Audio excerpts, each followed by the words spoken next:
Hi, David. Hi, Meg.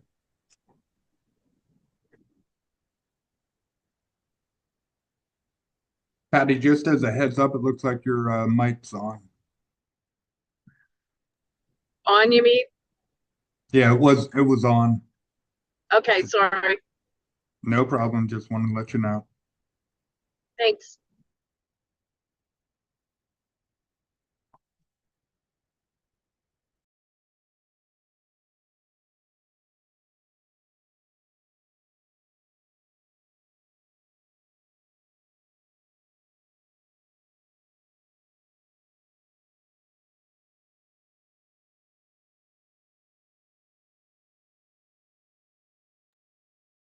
Looks good, Aaron. I can see the agenda just fine. Thank you.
Good evening, and welcome to the Allegheny Clarion Valley School District Workshop for August 11th, 2025.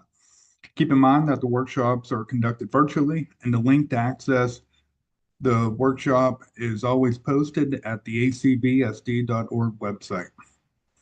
At this time, I'd like to have our Madam Secretary conduct a roll call. Clifford Adams, Here. Patty Anderson, Carrie Armagost, Here. John Berg,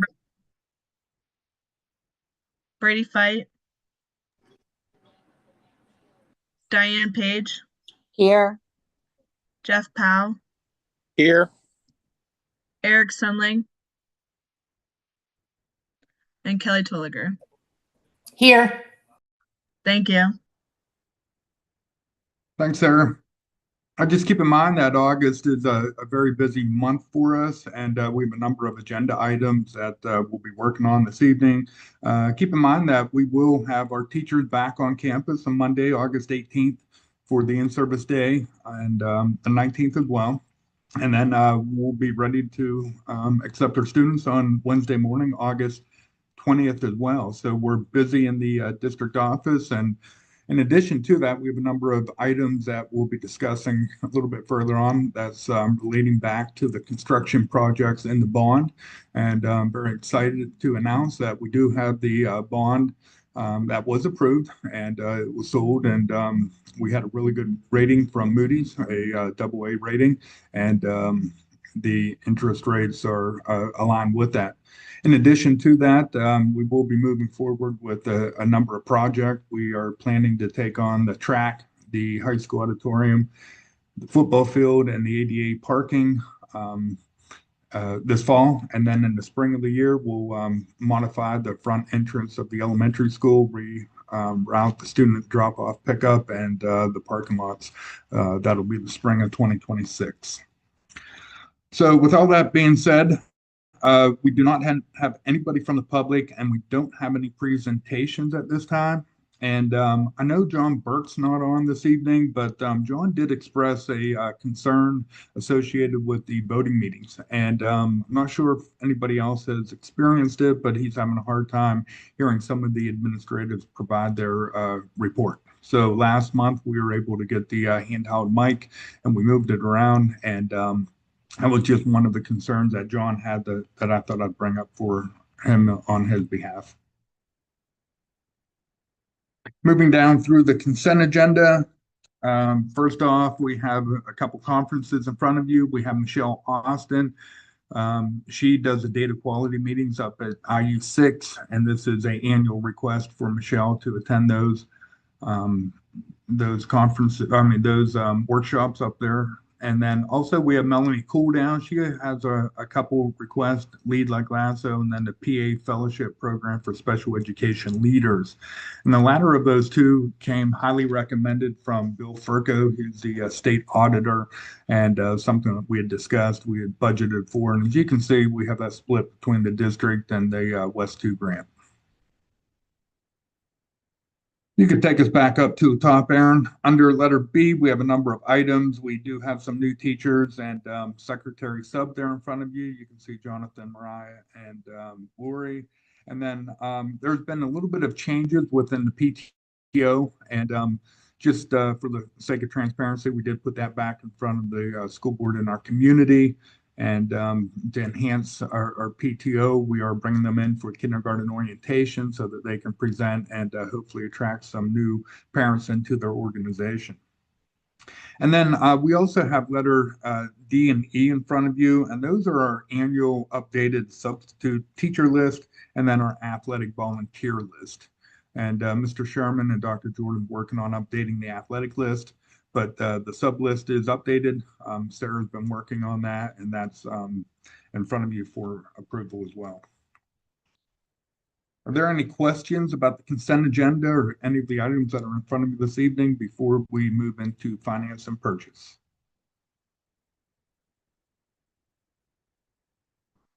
Hearing none, we'll pay our bills and get the report from Stacy on the 18th. And I'd like to draw your attention down to letter I. That's a recommendation from Stacy Redding to increase the lunch prices by 10 cents per meal. For the students, that would take it to $2.85 per meal. And then just keep in mind that the breakfast are supposed to be free this year, but without a state budget, I'm not really sure how the reimbursement will be worked on and distributed amongst the school districts in Pennsylvania, but I'm sure our legislators are aware of that, and hopefully that could be a little bit of motivation to get the budget passed. On the top of page 2, letter J, I'd like to just talk about that a little bit. Aaron's been working with PSDLAF about opening up a separate account. And what we're planning to do is take the bond money, put it into that account, just so that we can track it appropriately. It'll be this very similar account we currently have, same interest rate. And it'll be a little cleaner as far as the money coming in and the expenditures going out.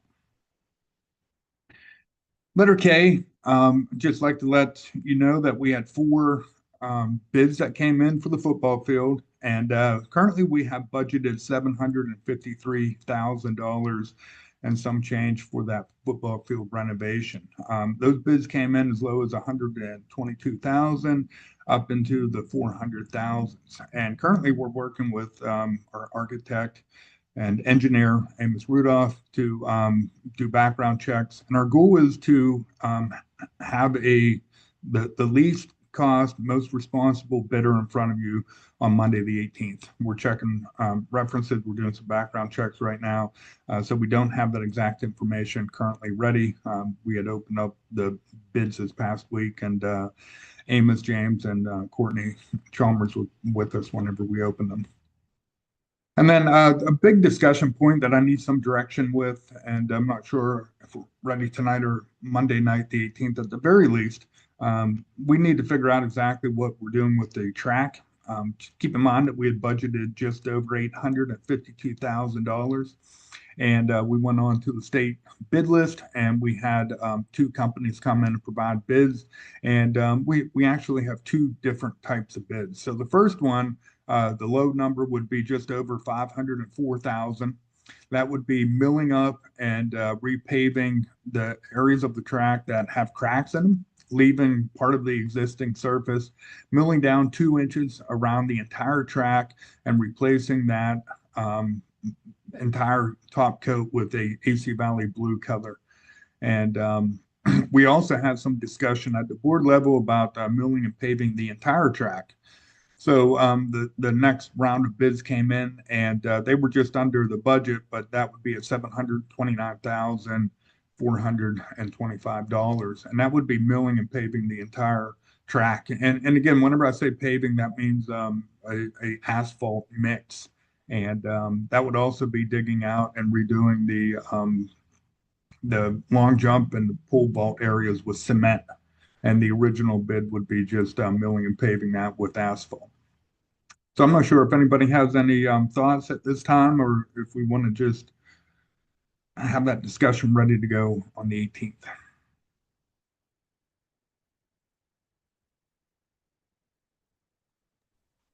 Hearing none, I'll have both bids ready. And oh, go ahead. So my concern with the partial repair, is what I'll call it, is what does that leave uncovered that could have been repaired on this, and what happens to the money if we don't use it?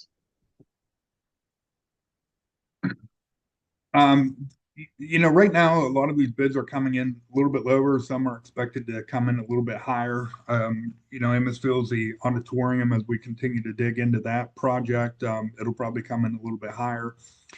We'll use that money to offset other costs. And, if there are any other projects that we may have that need to be taken care of within the district, we'll tackle them as well. I mean, that wouldn't be a bad thing by any means. I did have that discussion with Janie Montgomery Scott as well as Anthony Dick, the bond counsel, and they said rest assured we'll be able to, take care of that bond that we have in front of you. Okay. My other concern is the long-term maintenance of all of these. So we cannot neglect taking care of anything that this money gets invested into, because it needs to last at least the duration of the bond. And it would be nice to take care of our toys to have them last longer. Yes, I agree with you, Patty, 100%. And that's at the forefront of our thoughts. And James and I, we've had that discussion several times. So I do appreciate that. I think that 2 inches that are milled and paved at the top is needing to be maintained. And maybe that, I don't know what the life expectancy is on that, but that's, if we can keep the water from going down into the basin, we're going to prevent all the cracks that we're experiencing right now. Moving down through finance and purchase, letter M, we do have a bid. We had 2 bids that came in for the ADA parking. Grossman Construction was the lowest, most responsible bidder at just under $65,000. Keep in mind that we had that portion of the project budgeted at 33,900, but we also have 154,000 in sidewalk repairs. So with that ADA parking, it is impacting some of the sidewalks. So we're going to be using some of that, budgeted money in there to offset that cost. So that came in, that bid was about half as much as the other one that we had. So Grossman Construction does a lot of work at a local university. So we're more than comfortable to present that motion to you this evening. And then also, we're working diligently on the auditorium. There's a lot of moving parts in there, and we'll be going out for bid on everything probably within a week or two at the very latest. And with that being said, James and I have been working on finding, bidders from the state bid list for the auditorium roof. So we had budgeted $352,000 roughly for that project. And we've had several bids come in, and they could be on the low end of putting up a rubber coat up there, or replacing our current roof, or going with something better. So right now we're trying to fine tune that bid, and that motion may or may not be moved into September, but we're looking at anywhere from 271,000 to 400,000 at this time for a replacement of the exact same roof that's lasted since, I'm told, 1996 to where we're at right now. So more to come on that. We're doing a lot of work, and it seems like we're going to probably take off about the same time school starts. So we did have a transportation meeting this past week, and with our new transportation director, Courtney, Lori, and myself, we've talked to all the bus and van contractors, and we're just going to have to work around construction projects. I'll be fully transparent to the community as well. So we're excited about that. It just took a little bit longer than what we had anticipated, but we're moving quickly with that. Before we get into personnel, are there any questions about finance and purchase at this time? David, I do have a question about like the low bids that are coming in. What if there is a project that needs more money? Can we move money out of those lower projected costs into another project? Yeah, that's correct, Diane. We have the latitude to use that money, however we see fit at the district level. And that was part of the difficulty coming in with the projections. We knew some might be a little high, some might be a little bit low. So yeah, we can move it around. Thank you. Sure.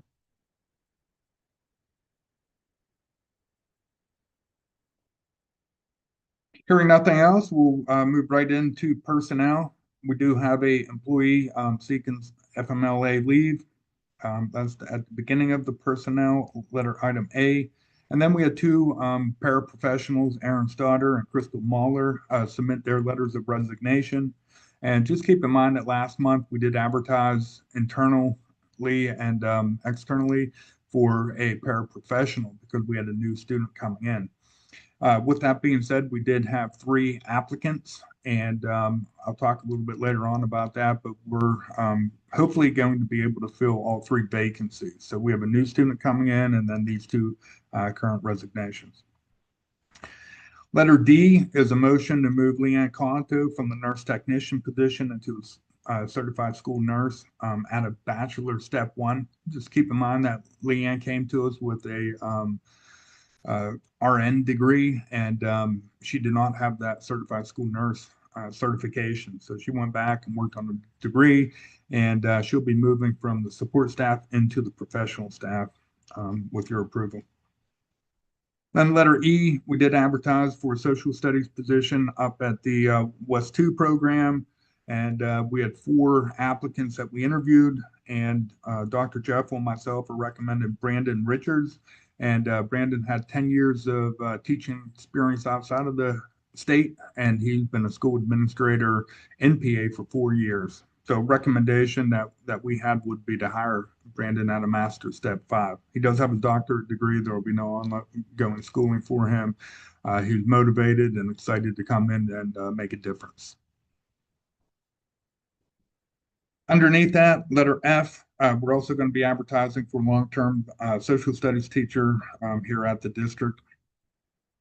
And then Dr. Jordan's recommended Jamie Preston as the varsity assistant baseball coach at $1,427. And then Mrs. Melanie Cool and Mrs. Sherman, they interviewed the three paraprofessional applicants, and they're recommending Kelsey Cribble, Madison Rose, and Jessica Bell to be hired for those three vacated positions. And since we don't have the contract in place, we'll bring them on at the current rate of $13.66. Letter K, recommendation from Dr. Jordan is to hire Dean Kinney as the girls' head golf coach at $885. And then letter L is a resignation letter from Erin Morrison, our current business manager, and we're working on a separation date. Erin's done a great job for us. She's taken a position a little bit closer to home as she gets a little bit closer to retirement. And I'd just like you to know that I did reach out to PASBO, that's our business officials organization, and they're currently doing a statewide search for an interim business manager for the district right now. So I'm in contact with them on a regular basis. I told them we'd be flexible, face-to-face, virtual, whatever it may be, and continue to mentor Courtney Chalmers, our assistant business manager, into the position. And if you haven't noticed, Courtney is on the call tonight, and will be attending the board meeting moving forward. She has a conflict on Monday, but she'll be with us and continuing to learn and also take on the transportation duties. So we have full faith in Courtney to take over the position. It's just going to be a little bit of a learning curve to move into that area. And again, we thank Erin for everything she's done. Moving down through, we're going to make a slight adjustment to letter M and letter N. And we're going to recommend Kristen Hurlbrink as the senior high student council advisor at the rate of $1,170. And then also Allie Atwood at the junior high student council advisor at $761. Are there any questions about personnel? I know we've got a lot of moving parts before I move on.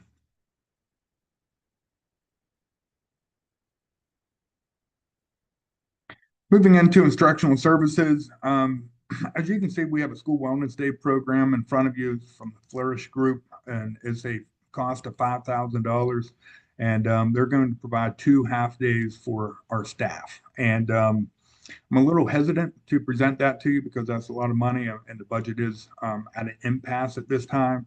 But our goal is to have as healthy as employees as we can and be wise consumers of our healthcare to help reduce some of the escalating costs that we have going on with our healthcare plan. And I did reach out to the Rashini Group and also Highmark, and they don't run the program like they had in the past. There's various costs associated with that. And depending on what research you find, wellness programs may or may not have an impact on utilization. So that's something that, I'd like the school board to really think about and, consider before we just, grouply approve that motion right there. It could be very beneficial for the school district, but it's also a significant cost in there, just as a FYI. Moving into policy, we have the second reading of federal fiscal compliance, travel reimbursement, and conflict of interest. And then our annual updated policy for bullying and cyberbullying is policy 249. There's not many changes to it, but it's just to get it out in front of the school board, the administration, and our community to let them know that bullying will not be tolerated at the school district. And we continue to keep that policy updated in front of you. Under facilities, we'll hear from James next Monday, but James and his crew is doing a great job having school up and running for next week. We did replace a retaining wall this past week along the football field, and James could talk a little bit more about that. It was starting to cave in and was a safety issue. Then as we get to the end this evening, I'd just like to cover some transportation items that came down from the athletic department to contract with Schreiber's for extracurricular activities. So Courtney has been working with Mr. Sherman at the high school to get these in front of you. We have a contract with Shriver's. We have a number of their drivers in front of you, as well as the buses, and everything's outlined in those motions right there in front of you. And again, this is for the co-op that we have with Union. They use Shriver's as well. And we're just trying to be fully transparent and ensure that we're able to get our kids to and from practice as well as the games. Any questions or comments about transportation or policy before we move into miscellaneous to finish us off? David, I have a question. Sure. Are we going to look at keeping the transportation with Lori now?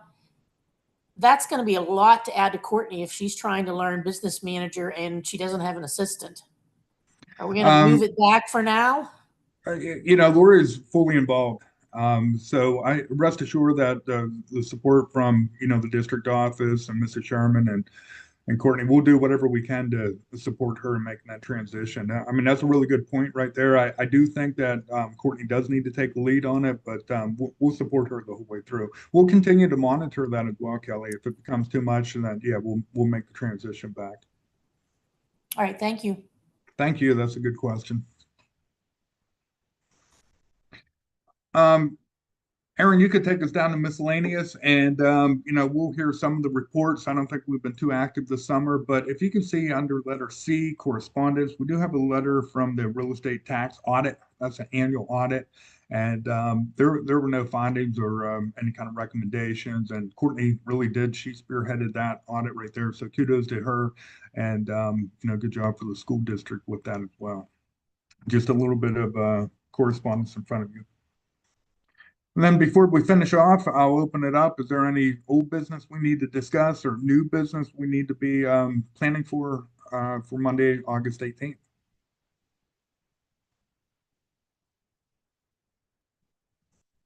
Okay, hearing none, I appreciate everybody's time and effort this evening, and we'll see you face-to-face on August 18th at 6 p.m. Have a great night and take care. Thank you.